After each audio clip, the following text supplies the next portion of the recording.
Good evening, everybody. I call to order a June 24th, 2019 workshop meeting of the Victoria City Council. Tonight's workshop is going to focus on the budget process. And with that, Dana, take it away. Thank you, Mayor. Mayor, members of the council, good evening. We've got a lot of information to cover. Tricia, our finance manager, and I will be kind of tag teaming the presentation, and we'll move through this as swiftly as possible, but we also want to make sure that you're absorbing the information as best as possible. So if you have any questions, this is meant to be an informal discussion. So if you do have questions, feel free to interrupt and we can respond to any questions. But tonight we'll be taking a first look at our 2020 budget. So between now and the end of the year, staff will be doing a lot of heavy lifting. And we'll be really starting to look and dive into what our 2020 budget is going to look like, and then our 5-year capital plans. So this preliminary discussion will provide the framework for city staff to go in and start preparing those budgets for your consideration later this year. And this year you're going to have several touch points, and we'll get into that in a minute. But you'll have 6 touch points. Let's just do that right now. Dana, let me interrupt you for just a second. Mm-hmm. I know we're going to go through the slides, but as we go through the slides, I know that you've been talking to council members about some of the changes you and your team have made as far as some of the budgeting process. And I don't want to interrupt you as you start going through, but as you go through this point, I think it would be helpful for the public to know, since the council members know, where you've made changes and the team has made changes. As you get to those points in the discussion, let the public know that these are some new processes or procedures that you've implemented with the new team. And by the way, when I say the finance team, it's really Dana, Cindy, and Trish who have done a super job along with support from all of the department heads. So with that, Dana, please proceed. Okay, thank you, Mayor. So 6 touch points for the budget, as you can see on our proposed budget process, starting now in June, and then this will come back to you. And each time we bring the budget back to you, you're going to be taking a deeper and deeper dive into that. As we get further along into the year, we'll have better revenue projections. We'll have, there's still a lot of unknowns because we're very early in the process, so we'll have better information from which we're working with, and that'll give us an ability to continue to refine those numbers. But August 26th, we'll be having a conversation on max tax, and then September 9th, that's where you'll be looking to adopt your max tax, and that is the maximum tax levy that the city will adopt for 2020. So this max tax is used by the county to send out the proposed property tax notices in November. What this will do is say your levy cannot go higher than that, but it can come down. So that's the maximum amount that the city can levy for 2020. And then in November, we'll really start to take those deep dives into the enterprise funds and the capital funds. We'll have that discussion, look for some policy direction from council. And then on November 25th, we'll bring that back to you in more of a package deal and really look at what that proposed final budget is starting to look like. And then you'll finally adopt your budget, hopefully on December 9th, for the levy and the budget for 2020. Dana, can you tell us about how the public interacts with this budget process? What are their opportunities? Great question. And every meeting is a public meeting, so the public is welcome to attend all of these meetings. They can certainly submit anything in writing to council. They can come to any of these meetings. They can speak at any meeting when we're not talking about the budget and come to citizen comments and speak.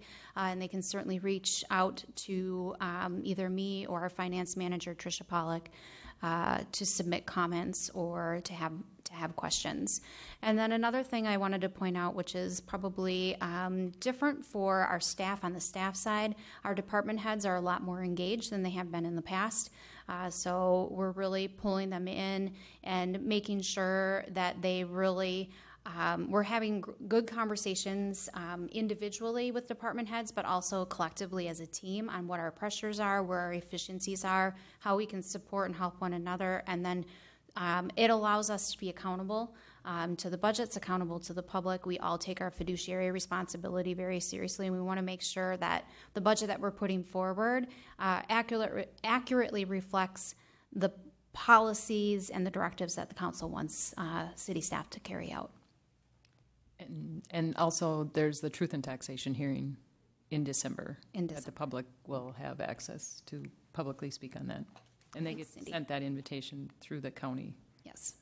Yep. All right. So this evening, again, this is preliminary, so we're going to be taking that high level, that 30,000-foot view of the budget. And what we're going to be looking for, and we'll walk through some discussion at the end of the presentation here this evening, is whether the financial plans and our strategic plan priorities are still in line with the council's goals, and whether the council has any service level changes that you're going to be wanting to see.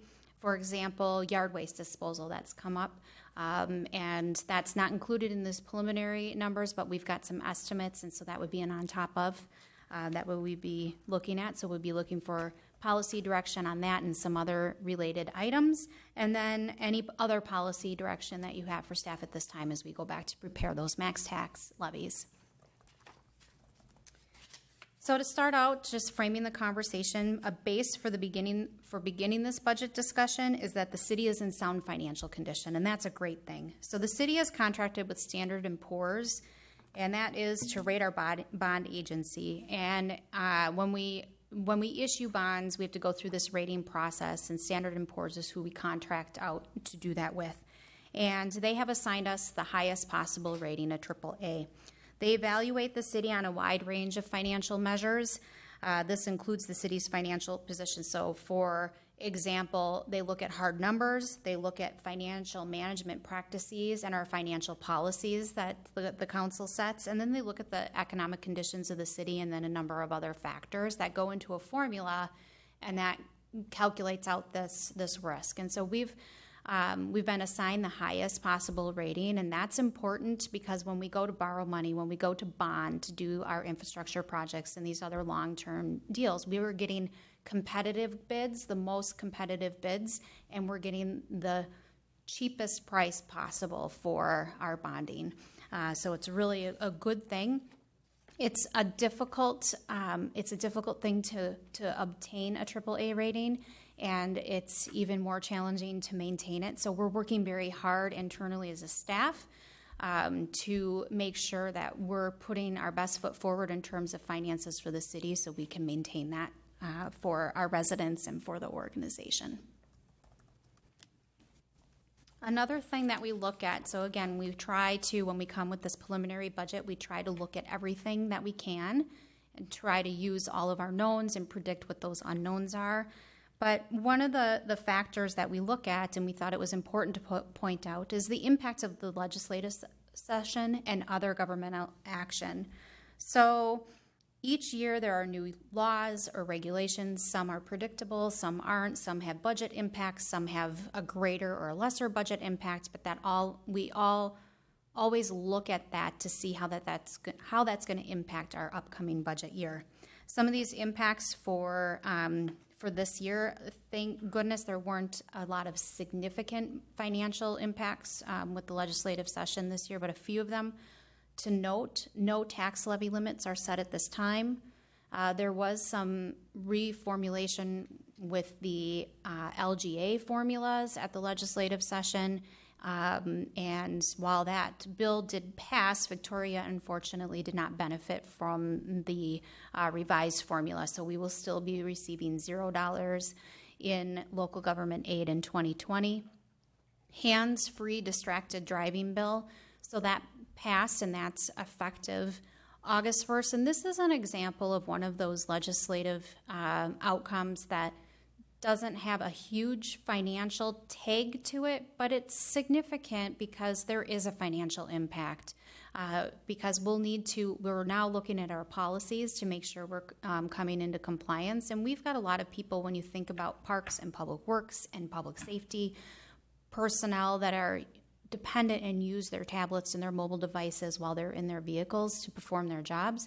This does have an impact on them. So we will have a cost impact to retrofit so they're able to do their job and still be in compliance with the law. And then as we look at making capital purchases in the future, it'll be just a little bit more expensive to buy those vehicles that are equipped, or equipment that is equipped with the hands-free devices, because we need to make sure that we're in compliance with the law. And then our 2040 comprehensive plan was approved by the Met Council, and so we can begin implementation. And that's a great thing. We were the first in the county to be approved by Met Council, so congratulations, team. It was a long process and a lot of work, and we're coming in to home plate on this one. So on this slide, you're seeing a dollar bill, and it talks about a tax levy breakdown. And what we're trying to illustrate here is that when you, as a property owner, receive your tax bill, the city the city part of that tax bill is only a portion of the total tax bill that you're receiving. So if you think about it breaking down into a dollar, the city's portion of that property tax bill for every dollar, it's 23 cents. And there are other taxing jurisdictions that go on that property tax bill. So we've got the county, the schools, and then there are a number of other taxing jurisdictions that make up a smaller portion, about 7 cents per dollar: Met Council, Mosquito Control, Watershed District. And the one thing that we do want to point out with the school is that there are actually 3 school districts in the city of Victoria within our boundaries. So let's say why does this matter? Let's say you have a home, you're right on that border of the school district, your neighbor's home values are identical, and everything else is identical. If one is in one school district and another is in another school district, the school district taxes will impact your property tax statement, because we have what they're doing. For example, District 112, so Eastern Carver County Schools, is going to have a referendum, and that will have an impact to those that are in the Eastern Carver County Schools tax statements versus those who are in the other school districts. Should be noted, too, it can be pretty significant in the difference in taxes between the school districts, depending on voter-approved levies. So, So what causes your tax bill to change each year? In Minnesota, our property tax formulas are some of the most complex in the nation. But that being said, there are a number of factors that cause your property tax statement to fluctuate from year to year. And just a couple of those things include market value changes, budgets and levies in those various jurisdictions. So if we go back to this side, what the city does, the county, the school, and all those other districts matter. Special assessments, if there are any special assessments against the property, that will show up on the tax statement. As the mayor just noted, voter-approved referendums, that will affect your property tax statement. Any federal state mandates that are passed on to cities or counties or other jurisdictions. Change in aid from state and federal governments. So if we go back to Victoria not receiving local government aid, whereas maybe another city receives tens of thousands, that will have an impact on the levy. And then state legislative changes, as we just noted a few. Whether your individual property tax bill is going to increase or decrease really is going to depend largely on the change in your individual property's value. And this is important. This is the focus on our discussion, because when we're talking about budget, it's within the city's control. So that's why this is important for us. we should probably make sure, for those that don't know, that it's the county that assesses and determines home values. The city has nothing to do with that. Exactly, Mayor, and you're actually one step ahead of me. So now we're going to talk property tax process, which is exactly where we're going. So Turn my mic excellent off, please. transition. Thank you. So as the mayor just noted, each year the county assessor determines the property value. So the city does not set the values. That's actually done through the county in the assessor's office. And what some people don't realize is that value is actually, that value that's going to affect your 2020 property taxes were actually set in January, actually on January 2nd of this year, 2019. So the city then, in all the other taxing jurisdictions, so county, school districts, everybody needs to set their maximum tax levy, and those need to be certified to the state in September. And again, that's the maximum amount that levy can be. It can come down from there, it just can't go up once we set that in December. The county uses that maximum tax levy of all the taxing jurisdictions to calculate out the proposed property tax notice. That's also referred to as truth in taxation notice, the TNT, all these different things. They all mean the same thing. That max tax is used to calculate out the maximum tax, property tax for the upcoming year. And that is what is sent to you in the tax statement that you receive, the proposed tax statement that you receive in November. And then the budget has not been finalized yet. We do that in December. So again, the tax levy can come down from there, it can't go up.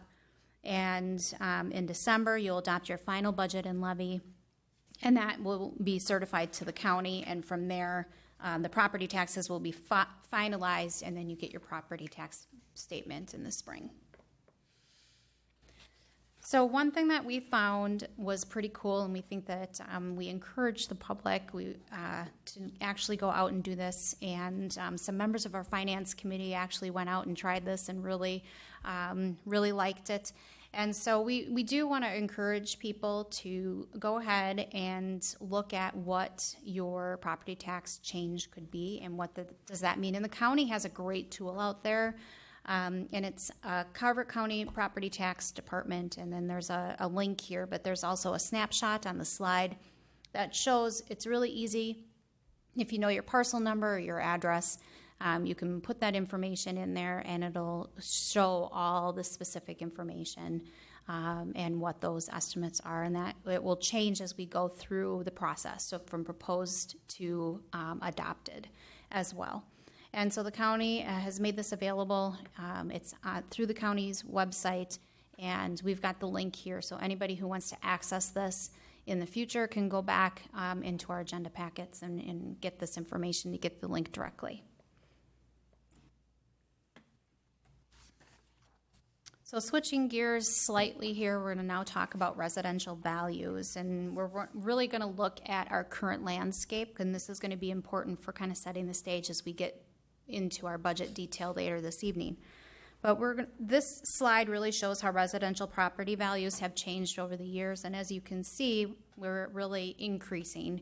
And from 2018 to 2019, that property value has jumped significantly, 8%. So the median home value going into 2020 is $439,300. And we're going to come back to that number throughout here because we're going to use that median valued home to calculate out some preliminary estimates on what our tax levy would look like for that median valued home, just to give a little context to council and then to the public as well. And we don't want to just look at residential values. It's also important to look at the different types of property that we have here. So new construction is value is by property type is what's on this next slide. And this chart is rather gray, and as you can look here, you see residential is illustrated through the gray bars, apartments orange, and commercial and industrial properties as blue. We're primarily gray here, so primarily residential shouldn't be a surprise to anybody. And we really haven't had any new construction value added in 2019 other than residential. And we're going to get into that a little bit as we go through, and you're going to see why that's important to talk about. But this chart is a historical look at where we've been and where new construction value has been added. And as you can see, most of our new construction, again, has been residential. But as we have talked about in our strategic plan, wanting to diversify our housing products and to look at growth in commercial, adding commercial and industrial growth in our south and west growth areas, we think of this as a benchmark for what we want to look at in the future. We would expect to see this start to shift as we add those different types of property value or property types and new values, that we would start to see this be a little bit more colorful. So what are we talking about for preliminary tax levy for 2020? Our projected levy increase is coming in at 9.4%. Now, it doesn't mean that your property taxes are going to go up 9.4%. We're going to see the effect of the levy. That means the levy that you adopted last year is increasing at 9.4%. So whether that means your property taxes are going up and down is going to come back to what has your value of your property done. Okay, so that's what when I was looking at this, I was wondering, is this projected based on the increase in the value of the home? So the increase in the value, the median value home has gone up 8%. So that's a hypothetical home, right? Right. So if you think about that, there's in a neighborhood, some houses are increasing maybe faster, or some areas within the community are increasing faster or not quite as fast, but they're all generally residential-wise, are all trending upwards. But whether you went up this much or this much, that will impact how big or small of an increase you'll see related to the 9.4%. And we'll get into that in just a second. When we get into why is this increase needed, this projected increase needed, again, very preliminary. There's still a lot of unknowns. Revenues are still coming in, but we want to try to make sure that we're capturing what we feel is what we need to deliver or maintain current service levels. Allows us to implement the year one work plan items that we've talked about and adopted as our strategic plan. And then it considers the planned capital expenditures and transfers, so things that you've planned and already committed to in that long-term financial plan that were projected to take place in 2020. And then it includes a Wasserman Park land purchase, so we've got that incorporated in there, and that's $850,000. So it's a significant amount. And then estimates for the unknown budgetary factors. So we took, I don't want to say best guess, but it's essentially our best guess at what those unknowns are going to be based on trends, historical data, or budget numbers that we receive from vendors or other parties. Now, when we look at new construction, we know we're a growing community, so that means that we have new construction, and that new construction adds value, and then that spreads the property tax burden to not just the existing people, but the new people who are also here. So that piece of pie is growing. If you think about that property tax burden and the piece of pie, you've added people there, so that spread is bigger. So of that 9.4%, 33% of that levy increase is being absorbed by people that homes and that did not exist here last year. So that means the rest of the property tax burden is being spread to just over 60% of the existing taxpayers. And with more homes means more services and more costs. Yes. So Yep. just because we're getting more revenue doesn't mean we're making more. Right. And that gets back into, Councilmember Gregory, your point, that gets back to maintaining those current service levels.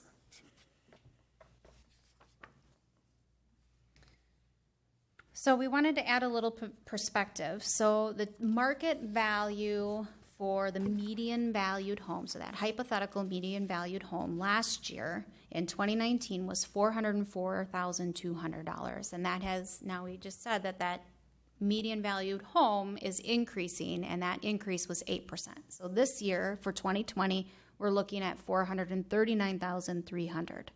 So we kind of did a high-level breakdown to compare what that median value home would be paying in property taxes in this year, 2019, and that was $1,300 or $108 a month.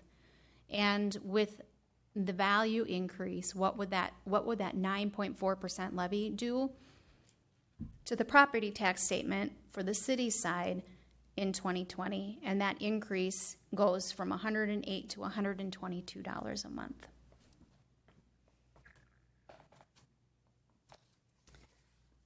So now we're going to break this down a little bit differently. And let's say you've got, again, your estimated market value at that median valued home for 2020 at $439,000. If we had the same home value, that $439,300, if we ran that through the property tax calculations for 2019 and ran that same through the property tax calculations for 2020, the difference is actually, based on that 9.4%, a 3% increase. So we're just pacing at just above inflation. And again,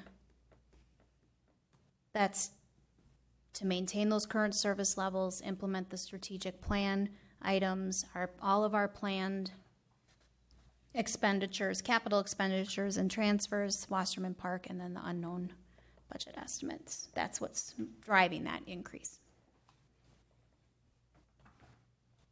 So how does that compare?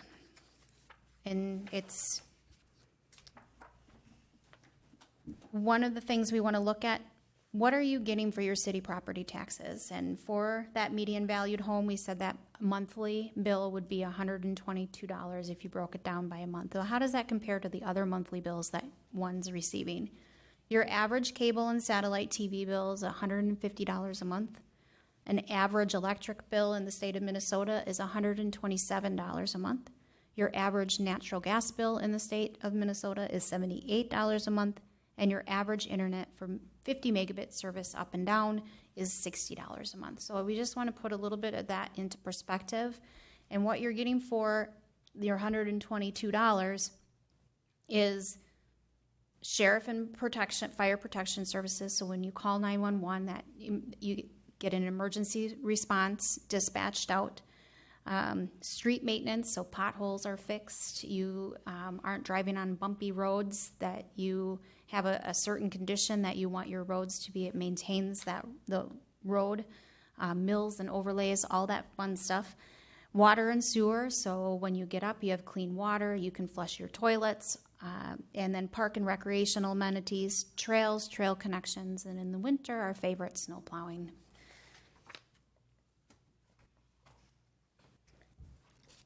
And I don't want to spend a lot of time on this one, but this is just the projected property tax breakdown. So within of that $122, there's a number of things that we just kind of went through. Public safety, what is the portion of those?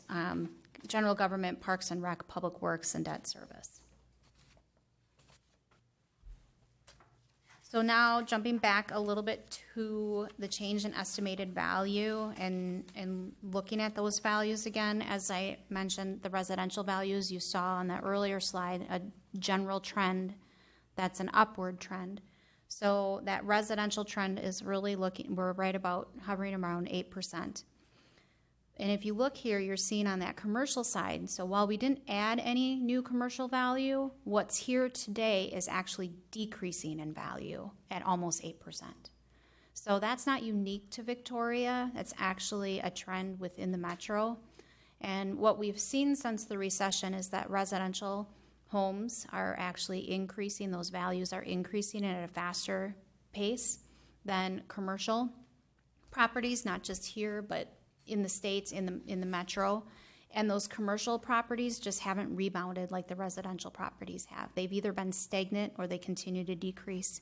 And here we're seeing that decrease. So that means that your residential property owners are taking up more, they're eating up more of that tax burden, so to speak, where your commercial and industrial, because values, right, your values really drive what your property tax impact is going to be. Those commercial values, with them decreasing, are not going to see as steep of an increase as some of the residential property owners will. Do we know why it's decreasing?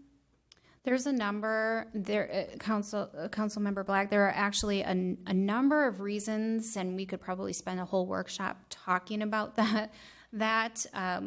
And one of the big things, we're not necessarily seeing that here, but a big driver of this is tax court petitions and some of the conversations happening in the state legislature about commercial properties and that process for, homeowners they can go to the county and they can go through an appeal process for residential values. And on the commercial industrial side, their process is a little bit different, and they go through what's called a tax court. And so they have to do a petition to do that. So what that does when they go through that freezes their property tax.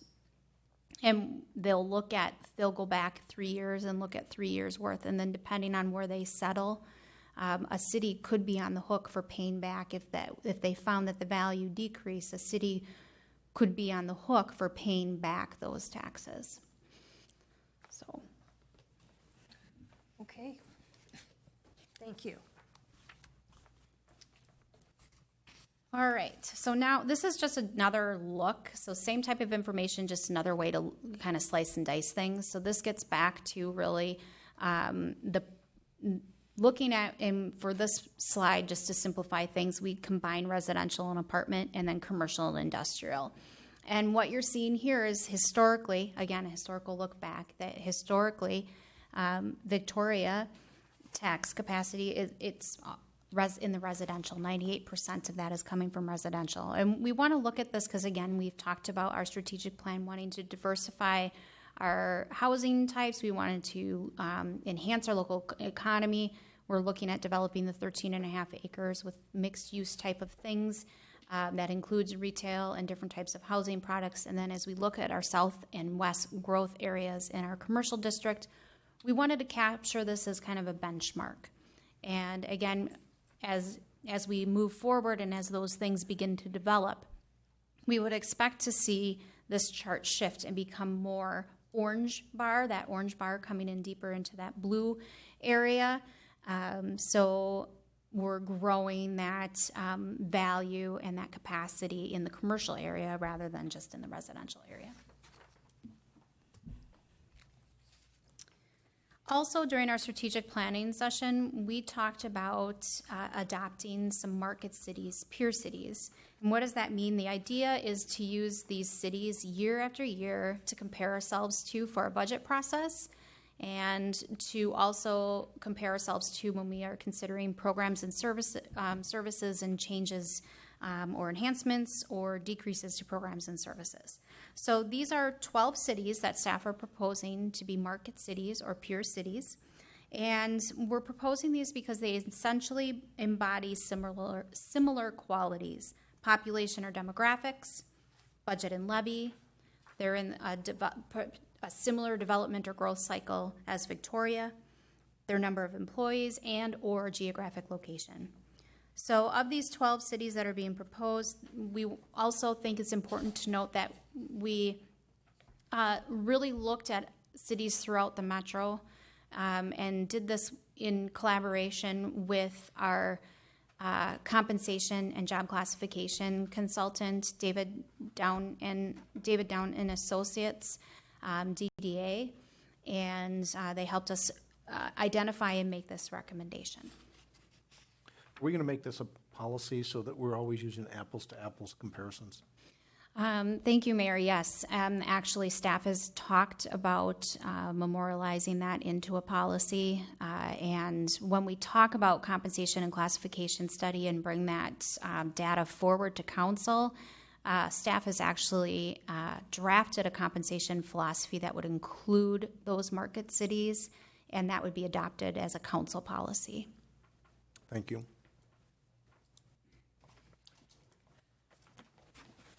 So if we think about those 12 cities, and maybe if, just for the public's sake who might be watching us at home, the 12 cities that we're identifying or proposing as our pure cities would be Arden Hills, Belle Plaine, Carver, Jordan, Lake Elmo, Minnetrista, Mound, Rogers, Waconia, Orono, Prior Lake, and Shorewood. And when we think about these cities, one thing that we want to do is look at how did we compare, how did we do in terms of our budget. So final levy increases for 2019, you can see range from 1.2% to 16.2% within our pure cities. or these market cities, and Victoria is falling right in the middle of the pack for the 2019 levy at 7.90.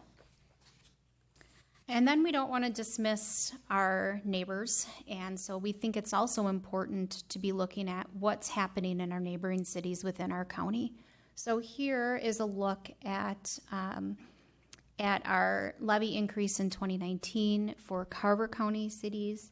And again, that ranges from a low of 4.9% to a high of 14.5%, with Victoria falling right in the middle of the pack.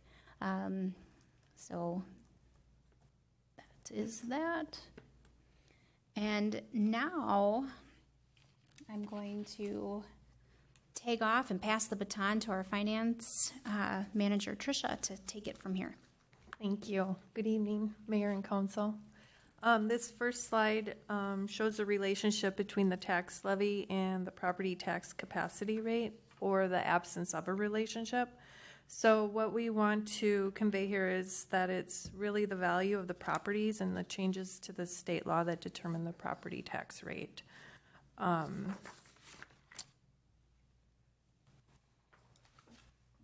This next slide is just showing kind of where we end up with that, the tax capacity rate and also the levy increase. We're going to kind of go through this data in more detail as we go through some more slides, but this is just an overview so you can kind of take a look at all the different numbers that are going into that calculation. With that,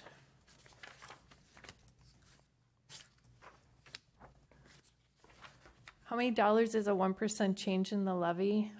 So for each 0.1%, we would have to reduce expenses by $5,200. To reduce it by an entire percentage, $52,000. So, for example, if we were to keep the tax rate flat in comparison to last year, we would need to cut $165,000 in taxes. Dana, if you would, you and I have spoken about this a couple of times on our one-on-one. Would you give the public a little bit more insight into some of the changes and how that's affected this? Because I know you've already found some year-over-year cost savings plus some one-time savings. Would you mind just taking a moment? Yes, Mayor, I can certainly do that. Mayor, members of the council. So part of our budget process that we'll do annually is when we start looking at things, we bring together staff and we start looking at where our cost savings are. And the other thing that we should know is that, and we're sharing that across the board, but we've got this culture of continuous improvement here, and our department heads have done a nice job identifying efficiencies and cost savings. So I think it's important to note that when we set our budget, we don't just, that's our budget, and we're going to budget to, and we're going to manage to that. We actually work very hard to make sure that we're looking for cost savings and opportunities whenever possible. So some examples, did that one get bumped out? But some of the examples, we look for partnerships and JPAs. So when we talk about the development of the Wasserman Park project, that being done in partnership with the Watershed District actually has some cost savings to that. So that's an example. Thank you. And our fire truck purchase, which we just heard at our last meeting, June 10th, we were actually replacing 2 vehicles with 1. And we're doing a prepayment, which is industry standard for fire truck purchases, and that will save us about $20,000, and it allows us to purchase equipment for the truck that we would otherwise have to use our fund balance for. We know we've got a large capital purchase for an additional truck in the future, 2022 or 2023, so that allows us to continue to build that fund balance rather than use that. We've renegotiated and consolidated our copy leases into a master lease, and that resulted in a 30% reduction in cost savings year over year.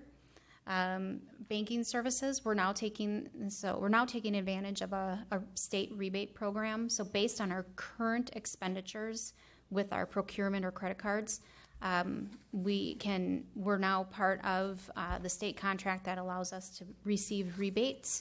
And that, based on our current spending expenditures, we would be receiving $2,000 annually in rebates. Our AV upgrade, so this is an example of not using general fund dollars, but another revenue source. So PEG, which is Public Educational Government TV. If you are a cable subscriber, on your bill, there will be a line item called PEG. That money, by law, comes to the state, and we are restricted to use that for capital purchases related for producing PEG programming. So this is a great example of PEG programming when we're looking at doing our upgrades, that we're going to be using that money. And additionally, when we got our quote from our current provider, we felt that that was high. We engaged an AV engineer for $78 to come on site, do some looking, and he saved us a significant amount of money. The quote went from $20,000 to $30,000 down to $6,500. So that's significant. $78 well spent. Yes. And then, yes, it was. And then state programs. So on your agenda for this evening is going to be hopefully approving participation in the performance measurement program. This is through the state legislature enacted in 2010, I believe it was, Local Council of Innovation and Results, or something along those lines. And through that, the participation by cities and counties is voluntary, but we would be committing to some standard measures, and they require us to commit to 10 measures that we report back on performance to the public annually. And in participating, we would get 14 cents per capita back, so it's just under $1,300. It's not a significant amount of money, but it's a type of government aid that we otherwise would not do, and we're already collecting the data. And then if levy limits were to be in place, and we know that they're not for 2020, but if they were, we would be exempt from levy limits. So overall, the number of things that we have looked at either that are impacting specifically the 2020 budget that staff have really looked at in terms of efficiencies and cost savings, either 1 year or year over year, equates to about a 1.7%. So this 9.4%, if we had not gone through that exercise, if we did not have that culture of continuous improvement here and looking at those things, we would be looking at 11.1%. Good work. Very good. Okay, so we're going to go back and kind of look at some of those expenses that are affecting the levy increase.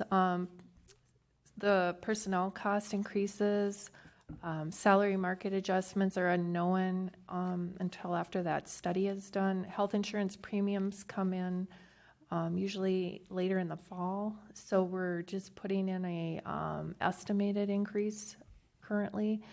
We do know where comp has increased, $20,000 per year. IT services, we're estimating that it's going to be at least a $20,000 increase this year. With our new IT provider, we're asking for additional services for security and network. And then the inflationary pressures, such as the fuel, contract services, are all a 2 to 3% increase on average. Parking, subdivision, and PUD ordinances, $25,000. And then the sheriff contract actually just came in late on Friday afternoon. We're expecting a 5.5% increase for that contract alone. With our look into our IT services, increasing our security, it sounds like it's good timing, considering some of the stories that are in the news lately. There's a small city in Florida that just got their system hijacked, and the city had to pay an extra $600,000 just to get their records back, and then they authorized an extra $1 million in security upgrades. So it's timely that we're looking into our improved security. Yes. Yeah, let me just add to that a little bit. The focus is not just on security, but IT as a service throughout the entire city. the various services that our residents get, the services that the city staff need themselves. Security is a component of that, but it's also the availability. I found out going through this process, we have some bandwidth issues where staff aren't able to even log in at certain times of the day. So there's productivity-related issues, there's security-related issues, there's redundancy for critical systems, there's questions about backups, and then there's a question, given the fact that the city has never had an IT dedicated resource, we've got systems that have been around for a long time with nobody paying attention to them. So one of the things that the group talked about today is we're probably going to have to come up with a plan for how the city's going to address IT over the long term, because there's probably a significant amount of work that's going to have to be done if we want to get in line with what would be expected, given Tom's points about cities being held hostage and our residents expecting their data being protected and available and the services being provided. So the group is going to pretty soon have something ready to come back to the full council as we originally talked about.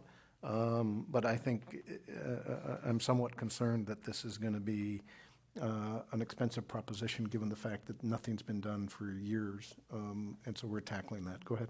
Thank you, Mayor. Mayor, members of the council, and just to add on to that, I don't want to leave the impression with the public that your information is not protected. We do have security in place, but just like any organization, we've got gaps, and what we're trying to do is have some risk mitigation associated with those gaps and come up with a more, instead of being reactive, we're looking to be more proactive, and we're looking to put in policies. We're looking for a partner to help us that has some expertise in these areas that can help us better understand our network environment and our risks, and help us come up with a plan that long-term will better stabilize our network health and environment and allow us to better protect the data.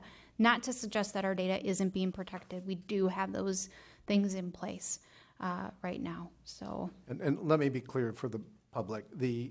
We're not aware of, we didn't find any holes or gaps. There's no known issue. But security is a component anytime you deal with IT in today's environment. Security is but one of the components that you have to look at. So rest assured there is no known issue, but we want to make sure as we move forward that we consider that and make sure we do the right things. So, thank you. Okay, so moving on to the capital fund, there are also some increases. For roads, we had a planned increase of $193,000 over 2019. So the total transfer to that long-term street maintenance fund is $335,000 for 2020. We know we have $11 million in needs over the next 10 years, so this will continue to be a budget pressure for the city. The facilities fund is also seeing some additional budget pressures. During the strategic planning session, we identified a need to conduct a space needs assessment for the city's facilities to accommodate for future growth. That assessment is estimated to be $20,000. Council also identified as part of the strategic planning session the desire to relocate the cold storage at the old Public Works site and turn that land into a parking lot to provide some relief to the downtown parking challenges and possibly to serve as a parking lot for people accessing the trail system. The relocation of the cold storage was previously identified in the CIP for a 2023 item, but council has directed staff to move that timeline up. Preliminary work to be conducted in 2020 with the expenses spread over 2020 and 2021. The $77,000 increase includes an estimated $17,000 needed for title work and the easement acquisition for that piece of land. We also have the planned increase of $50,000 for the trail connections. And also the equipment and vehicle fund will be combining funds now, including fire and public works. The planned increase for public works vehicle fund is $10,000 increase, so that is at $200,000. Okay, I just wanted to make sure on this trail funds, we're increasing 50,000 each year Yeah. to the base. So if Yes. it's 200, it'd be 250, and then next year it'd be 300. Would it be 300? Yeah, so it was go in? 150 for 2019. It'll be 200 for 2020. Okay. This is just some proposed service level changes and other new items. We put in the yard waste disposal services, so that would be an additional to this current proposed budget at up to $30,000. And then there are other ordinance and review studies that haven't been included for up to $50,000. The parks capital, the funding is unknown for that fund currently, so there needs to be a plan in place for future park development.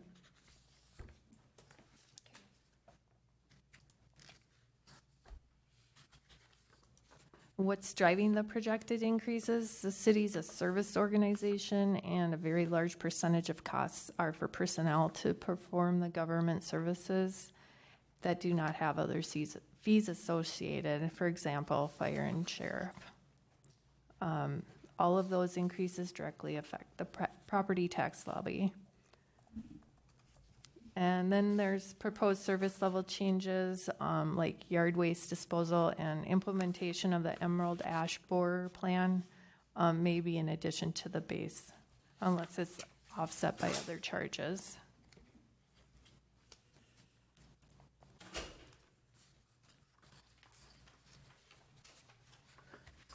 Revenues and fees are adjusted annually under this structure to maximize revenues within these best practices perimeters. We're not going to spend a lot of time talking about fees today, but we just wanted to give you a sense of what staff are considering when they review and potentially adjust the fees.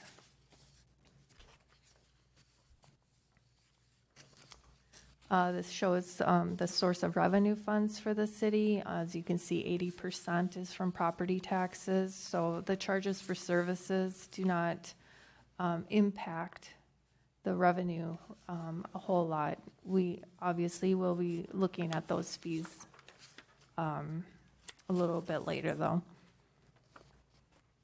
And then we kind of covered this piece a little bit earlier in the presentation, so we can.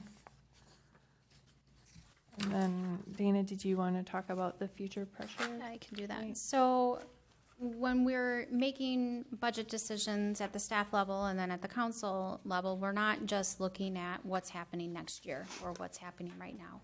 We're, although we're talking about a one-year budget today, in the background, staff are projecting out 10, 15, and 20 years in the operations as best as we can. So when we bring you recommendations, we're able to illustrate that the decision that you're making today is going to have a good impact, a healthy impact on the future budgets, or maybe we need to bring something back to say, hey, just to let you know, council, if you're looking at doing this, we can certainly do that, but you should understand what those impacts are down the road.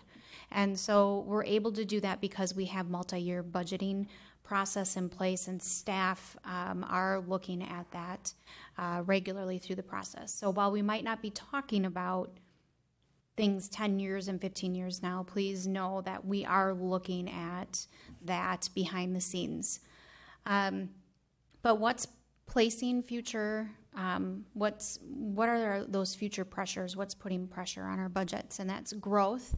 And the need, as Councilmember Gregory pointed out earlier, we're growing, so that means we have to deliver services to those people. So growth and the need to maintain those service levels so everybody has access to the same level of service. Timing and development and the valuation of that growth is actually uncertain. We know that we are going to need a future water treatment plant in our south and west growth area. We know that at some point we're going to need a future fire station to better serve and meet our response times. response time estimates or projections for the south and west growth area. We are looking at the implementation of a space needs assessment to address our long-term facilities needs, and that did come out of our strategic planning discussion. We did have some discussion around specifically around City Hall, the fire station, and the Public Works building, and then funding of park projects and street maintenance projects. And I want to come back to both of those. Street maintenance projects, as Tricia mentioned, we know we have $11 million in need when we look out 10 plus years.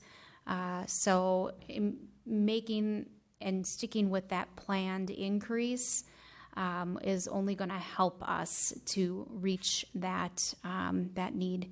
And then the parks piece we'll get into in a little bit here, and maybe I'll let Tricia cover some changes that we made and how that's impacting our parks fund and things that we'll need to think about, and we'll ask council to provide some feedback and some direction as it relates to funding parks in the future.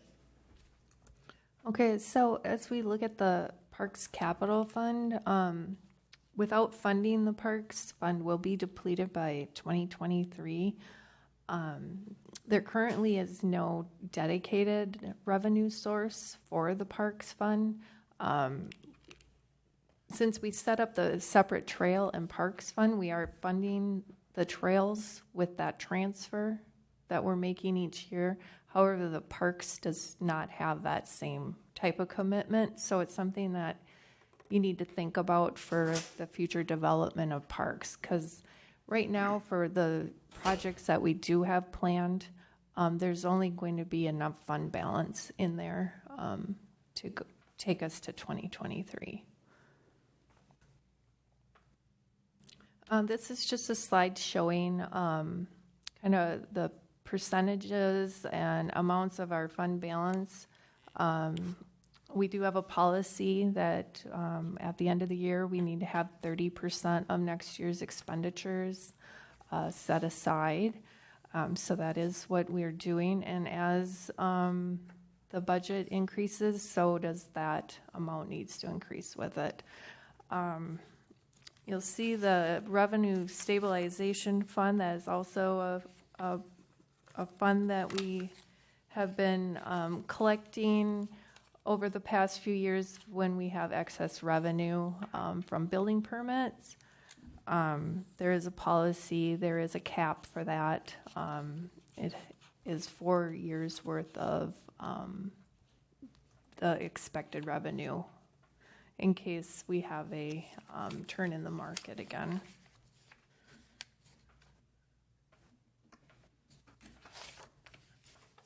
And then maintaining the city's AAA bond rating. Of course, we touched on that a little bit earlier. It's very important. Improving property values in the local economy, maintaining streets and infrastructure, development activities. There are some pieces that are outside of our control. The broader economy and impacts on property values, for one. And then do you want to talk about the discussion tonight? So we're happy to take any questions, but maybe we'll just walk you through some of the discussion, and then that will help us provide some guidance as we go back and work with all the department heads on bringing back to you a max tax budget discussion.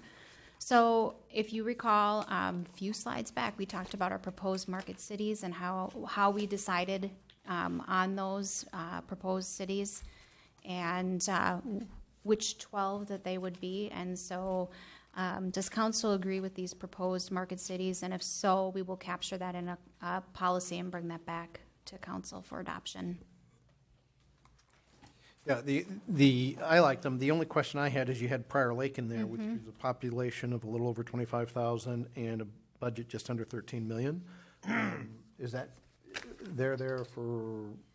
So it's growth, number of employees, growth, and then they're adjacent. They're in a county adjacent, so it was geographic location. But when you look at everything, I don't disagree. When you look at everything and you list it out the way we listed it out, that one does jump out.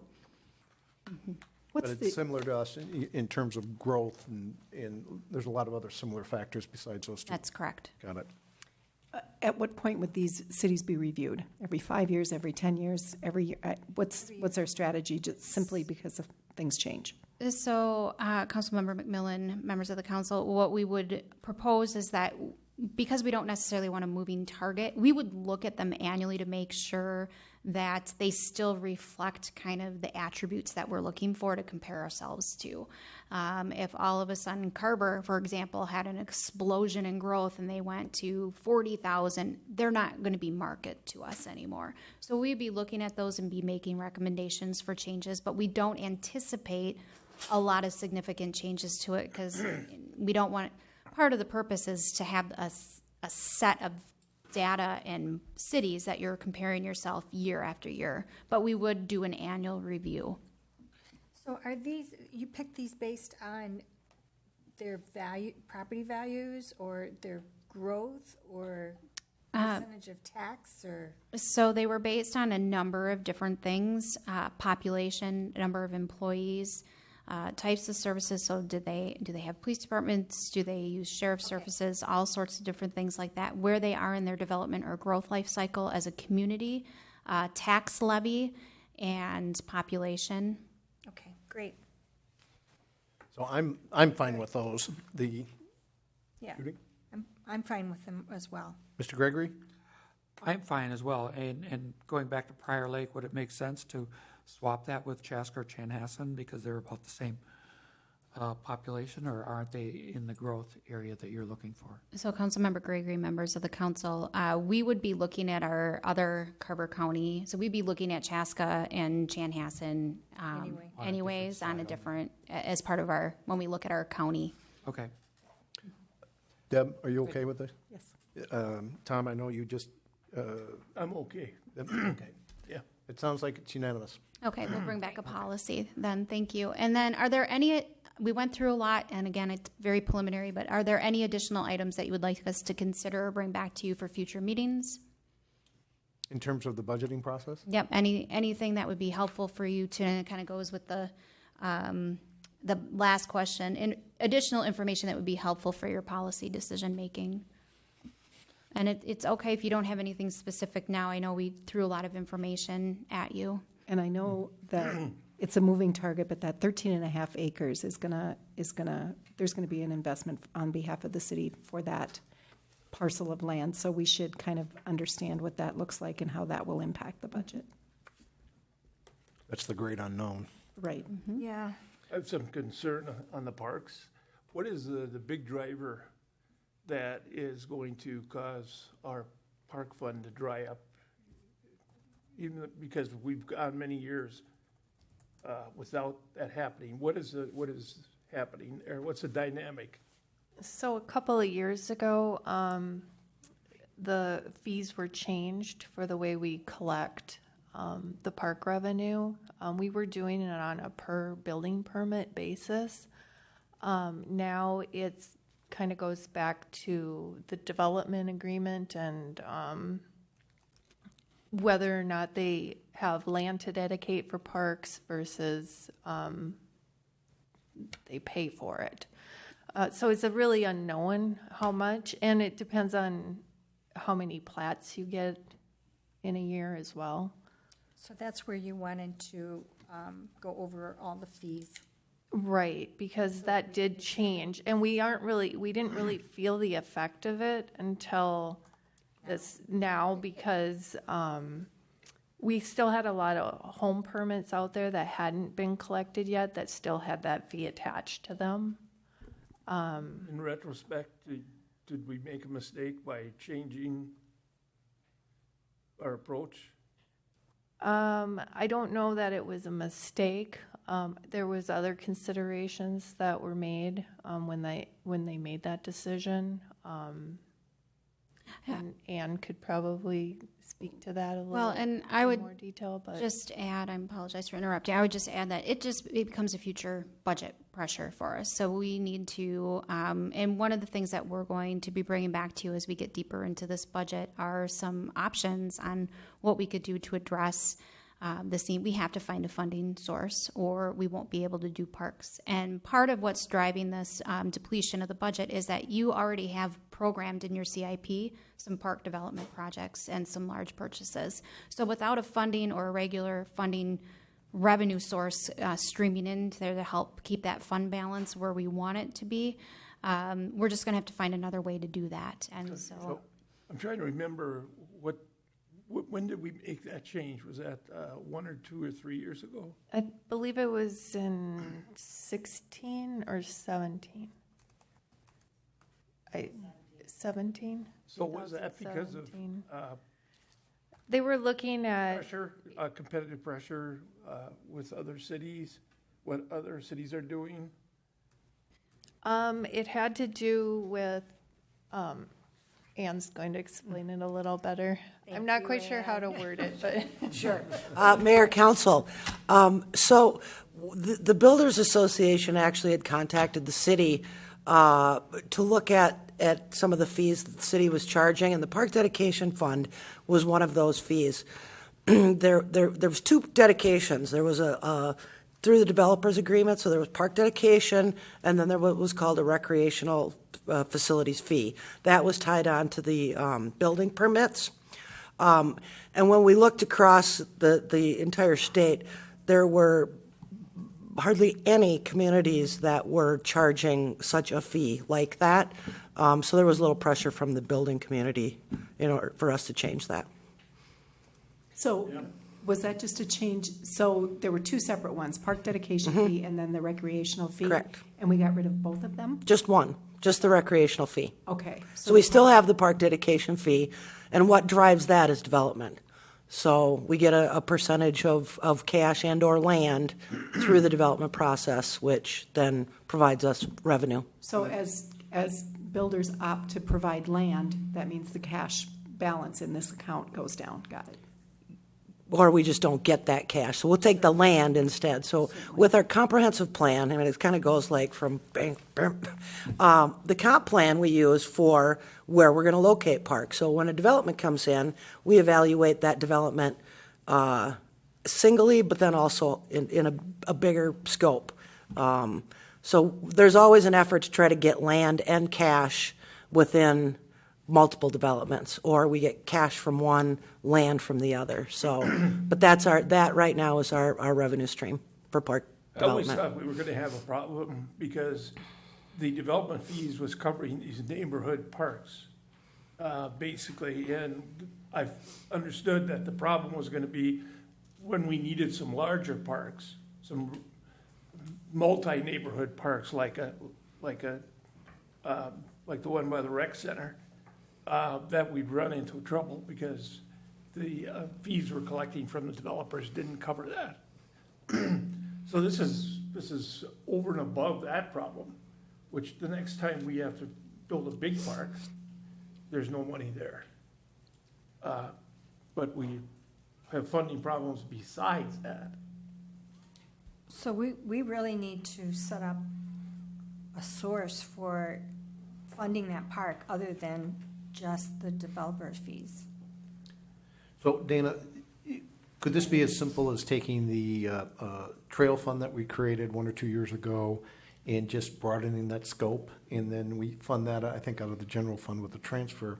Just create one park and trail fund, and then take whatever it is that the council decides out of the general fund to fund it that way? So, Mayor, members of the council, I think actually that would be taking us back in the direction that we came from. We actually made, and you can change your minds, but I think the direction that council gave us was to split that, and so the general fund transfer is just covering trails.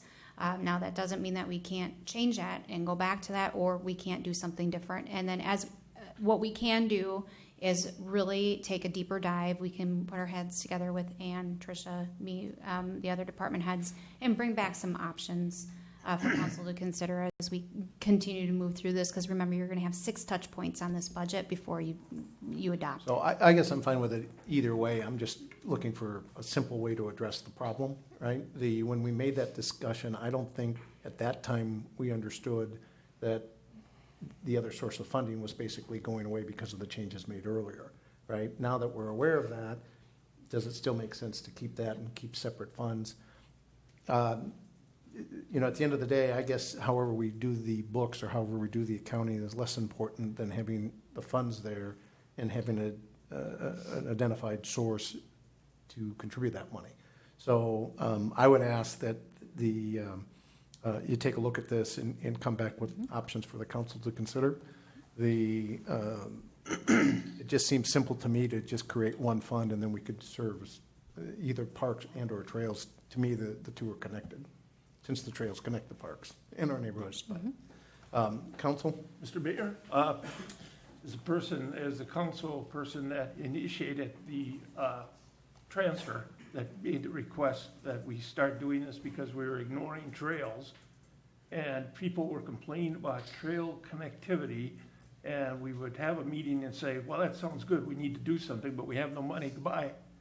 And we were doing that year after year, and that's how the separate transfer for trail connections was put in, so that we finally could start accumulating monies for trails and have assurance that we could do a few of these connections over a period of time.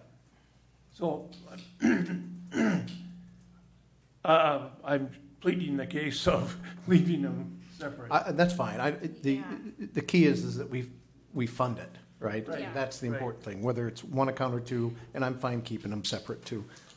Mayor, members of the council, we will look at multiple options and bring you back some stuff for discussion. I know we're running over time, but there are some key questions I want to get some direction from you all on.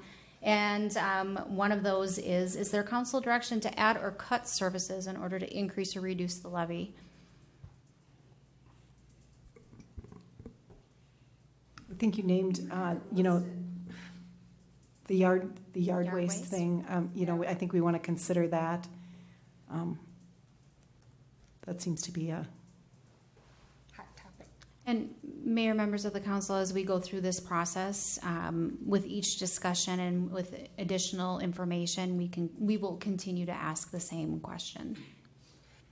When you were doing this, were you taking into account the marketing director that we talked about? That was not part of the year one piece. There are different things that we're working on that talks about community engagement and marketing us, but not a specific consultant or hire. We were looking at doing that into the 2021 budget, so that is not in here. If council has an appetite to accelerate that, that would be an add-on to what we've talked about right now. Okay, and then I had asked you about the bonds that we do have, about looking into refinancing to get the lower interest rate that we're able to get now. Yep. So that could save us some money. Absolutely. Those savings have the potential of being significant, and so that is something that we review on a regular basis. We meet with our financial advisor consultant, so Tammy Amdahl from Northland Securities. We meet with her and her team on a quarterly basis, and those are things that we're looking at. What's callable and where can we do some refunding in order to get those savings? And then council would have an opportunity to consider where those savings get dedicated. Okay. Council? I'm sorry. Go ahead. Thank you, Mayor. And then are there any other additional revenue sources that you'd like to consider at this time? Such as? There has been some discussion about a municipal service district. I would like to have discussions on that. Yeah, I would agree with that. And Councilmember Gregory and Mayor, for clarification, when staff looks at creating a municipal district, the focus area, is that downtown? The downtown area. And is it specifically to address parking or other issues, or are we looking at this broader for when we're looking at making the infrastructure and aesthetic connection to our 13.5 acres? I'm just looking for a little bit of direction.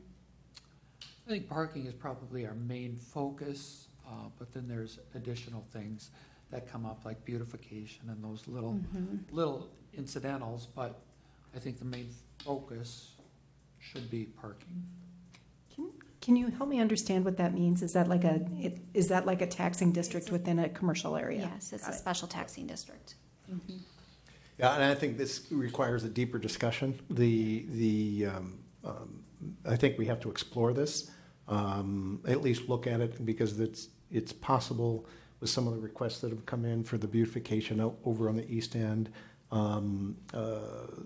the conversion of what I said in my town hall last year was, and we've talked about, this council's talked about converting the old Public Works building into a parking lot, using that for trailhead parking, and then also using that for valet parking at night. I'd also mentioned before, and I don't think the council's discussed this yet, but there's a park just down from the Holiday. I'm not sure that park is used much, although I don't have any empirical data. It's just on the other side of the bridge. I don't know if there's another possibility of converting that into a parking lot with a simple path to the regional trail, which is a nice, easy walk to downtown, but it puts parking on each end of the city for car shows and other events, with significant parking with easy access to downtown.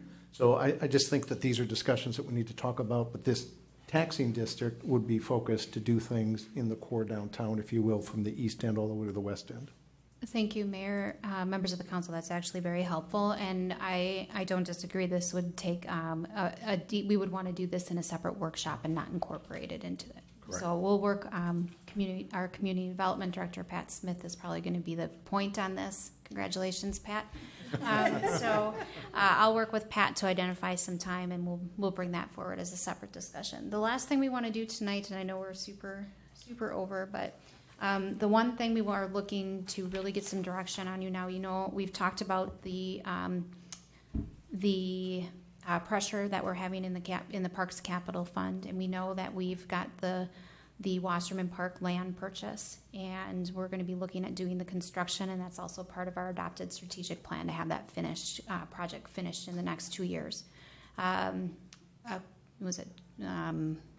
back in May? All the dates are running together. We talked about our undergrounding fund and our franchise fees, and we also had a workshop that talked about Wasserman Park, and we walked through a number of scenarios. With this information, as we really looked at our 2020 budget and looked at our capital funds and some of our budget pressures, we've come up with a plan that we think will allow us to utilize the bond proceeds, leave that park fund intact as much as possible, so we're not depleting that any further, and still allow us some revenue to do some undergrounding on that 13.5 acre property, and when we make that connection. And so if council still has an appetite to it's like we feel from a staff perspective it's the best of all worlds that we would be able to do that. We want to make sure, we want to check in and make sure you're still interested in doing the undergrounding when we look at the 13.5 acre and making that connection. And then to keep that parks fund stable, and when we're looking at just the Wasserman Park land purchase, the $850,000, we would have the ability to pay $650,000 from the undergrounding bond proceeds, which need to be spent by November of 2019. Right. We don't think we'll be able to make that connection to use those bond proceeds by then. It's too late in the season.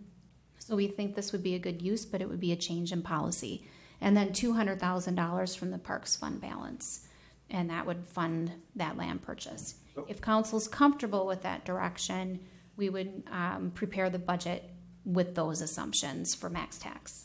So I think it's important here to kind of explain to the public where the $650,000 came from, and why that this is going to expire here in November, and then I think council can go ahead and discuss it. So would you provide a little bit of background on that, please? Certainly, Mayor, members of the council. The $650,000. So when we established the undergrounding fund, the way to fund that was through franchise fee revenue. So we instituted the franchise fees.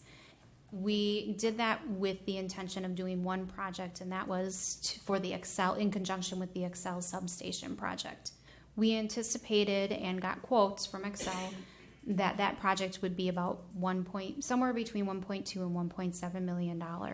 At the end of the day, that project came in significantly under budget, right around just over $600,000. And so subsequently, there were other projects that council decided to do undergrounding with.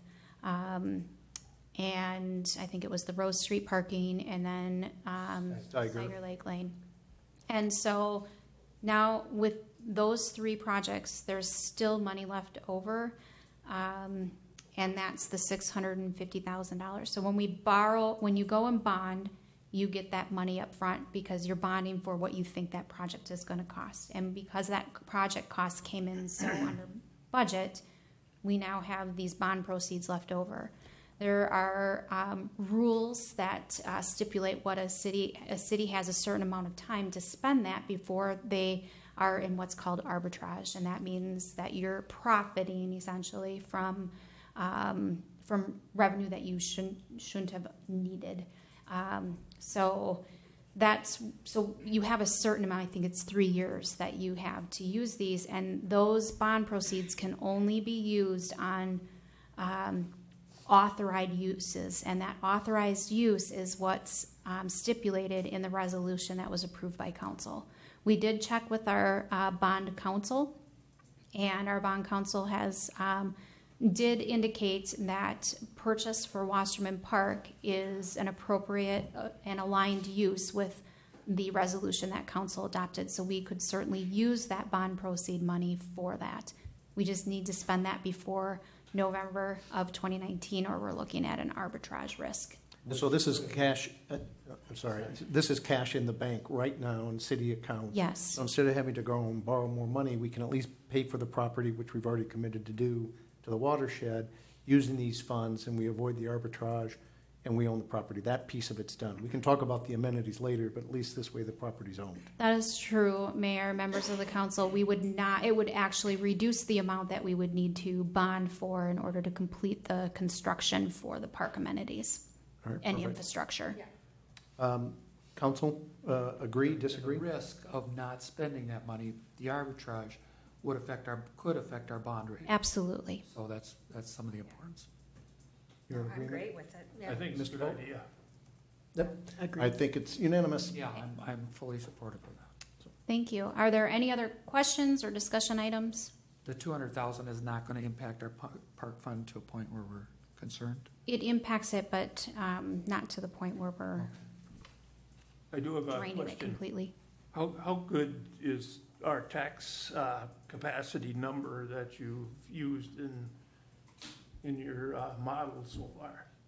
Is there a chance our tax capacity that you're using is off? And we're gonna find out we have more tax capacity before the budget process is over. Yes, we were, I went conservative with the numbers that I got from the county, so, I'd rather be a little bit less than overestimating. So I'm hoping that it comes in even So better. some of the 9.4% or whatever it is, it could be a lesser number. It could be, It could and, be 6, something like that. and we're estimating the fiscal disparities amount as well that we should get. We won't know that until a little bit later in the year as well.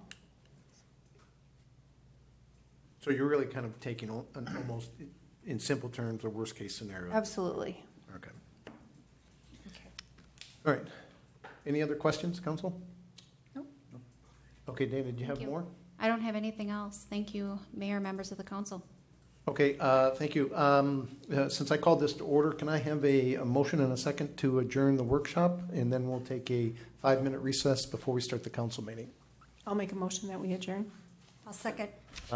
Thank you. All in favor signify by saying aye. Aye. Workshop is adjourned. We'll start.